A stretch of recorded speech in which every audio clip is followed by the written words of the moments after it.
بسم اللہ الرحمن الرحیم۔ السلام علیکم۔ ایک کنفیوژن لوگوں کے ذہنوں میں رہتی ہے کہ اگر ایک شخص فوت ہو گیا ہے اور اس کی اولاد نہیں ہے، وہ غیر شادی شدہ تھا، تو اس کی پراپرٹی بہن بھائیوں کی طرف جاتی ہے اگر اس کے والدین بھی موجود نہیں ہیں تو۔ لیکن کنفیوژن اس میں یہ رہتی ہے کہ جو بہن بھائی پہلے فوت ہو چکے ہوتے ہیں ان کی اولاد وہ سمجھتی ہے کہ یہ پراپرٹی ہماری طرف بھی آئے گی۔ کنفیوژن یہی ہے کہ ان کی طرف پراپرٹی جاتی ہے یا نہیں جاتی۔ تو اس پہ میں واضح کرنا چاہتا ہوں کہ جو زندہ بہن بھائی ہوتے ہیں پراپرٹی صرف ان کو ملتی ہے، جو پہلے فوت ہو چکے ہیں ان کی اولاد کو پراپرٹی نہیں ملتی۔ یعنی ایک شخص فوت ہوا ہے، اس کا ایک بھائی زندہ ہے، پراپرٹی ساری اس کی طرف جائے گی، اور اس کا بھائی ایک پہلے فوت ہو چکا ہے، اس کی جو اولاد ہے یعنی بھتیجے جو بنے متوفی کے، ان کی طرف کوئی پراپرٹی نہیں جائے گی۔ اب اس کے علاوہ کون سی ایسی صورتیں ہیں جب کسی ایک وارث کی موجودگی میں دیگر لوگ وہ محروم ہو جاتے ہیں، وہ میں چند ادھر بیان کرتا ہوں کہ بیٹا اگر موجود ہے تو پھر باقی تمام لوگ وہ محروم ہوں گے۔ تمام لوگ کون؟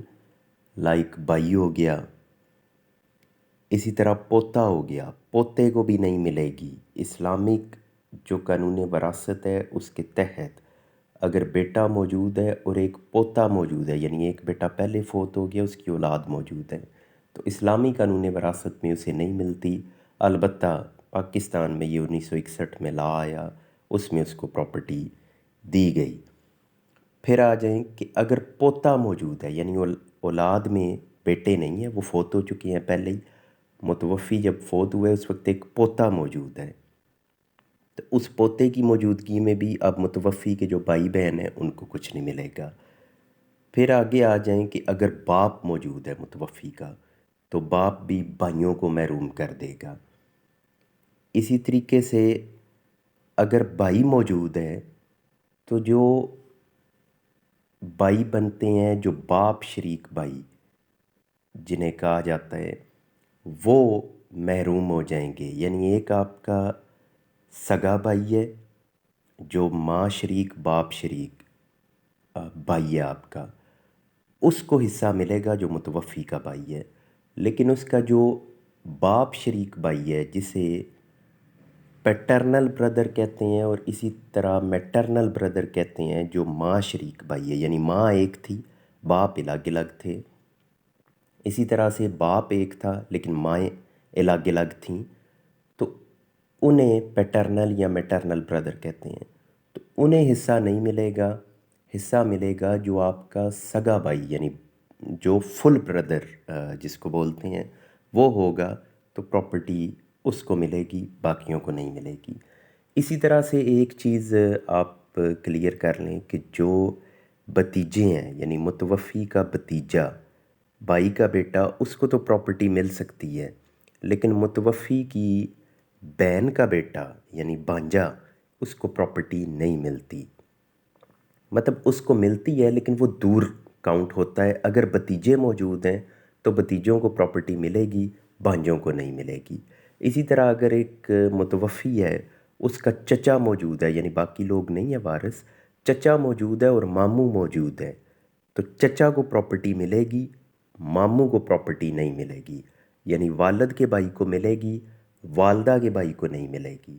والدہ کے بھائی کی طرف تب جائے گی جب باقی لوگ نہیں موجود، یعنی چچا موجود نہیں ہے۔ اگر چچا ہے تو ماموں کو کچھ نہیں ملے گا۔ اب اسی طریقے سے بہت سے ایسے ریلیشن ہیں کہ جس میں کسی ایک کی موجودگی میں جو بظاہر نظر آتا ہے کہ یہ رشتہ آلموسٹ سیم بنتا ہے، تو یہ پراپرٹی اس کی طرف کیوں نہیں جا رہی؟ تو اس میں بنیادی اصول یہی ہے کہ جب ایک قریبی موجود ہوگا تو پھر جو دور والا ہے تھوڑا سا، جو اس سے تھوڑا سا دور بنتا ہے، وہ محروم ہو جائے گا۔ اسی طرح جیسے بولا کہ جب متوفی کا بھائی موجود ہے تو بھتیجوں کو نہیں ملے گی، لیکن اگر متوفی کی بہن موجود ہے یا بہنیں موجود ہیں بھائی کوئی بھی نہیں ہے، بھائی فوت ہو چکا ہے، بھتیجے موجود ہیں، تو پھر بہنوں کو کیونکہ فل پراپرٹی نہیں جاتی، ان کو ان کا حصہ ملے گا جو 2/3 بنتا ہے۔ اگر ایک سے زیادہ بہنیں ہیں تو جو ریمیننگ ہوگا وہ پھر چلا جائے گا بھتیجوں کی طرف۔ یہ کئی سوالات تھے اس طرح کے، میں ان کو ایڈریس تو کرتا رہتا ہوں، لوگوں کو پرائیویٹلی میسج کر دیا جاتا ہے۔ اب یہ ایکچولی بھتیجوں اور بھانجوں کا کویسچن کسی نے پوچھا، تو اس پہ میں نے کہا وہ بھی ہائی لائٹ کروں، اور پلس یہ تو بہت زیادہ پوچھا جاتا ہے کہ جناب کلالہ ایک فوت ہو گیا ہے تو اب اس کے جناب بھائی زندہ ہیں، اور ہمارے والد جو ہیں وہ پہلے فوت ہو چکے ہیں، تو ہم بھتیجے ہیں، ہمیں بھی پراپرٹی میں سے حصہ ملے گا لیکن نہیں دے رہے۔ تو انہیں واضح کرنا ہے کہ بھتیجوں کو نہیں ملتا جب متوفی کا بھائی موجود ہو۔ اگر صرف بہن ہو تو پھر مل سکتا ہے، یا کوئی بھی بہن بھائی نہ زندہ ہو تو پھر بھتیجوں کو پراپرٹی مل جاتی ہے۔ تو ہوپ فلی آپ کو اس سے انشاءاللہ فائدہ ہوگا۔ Thank you very much.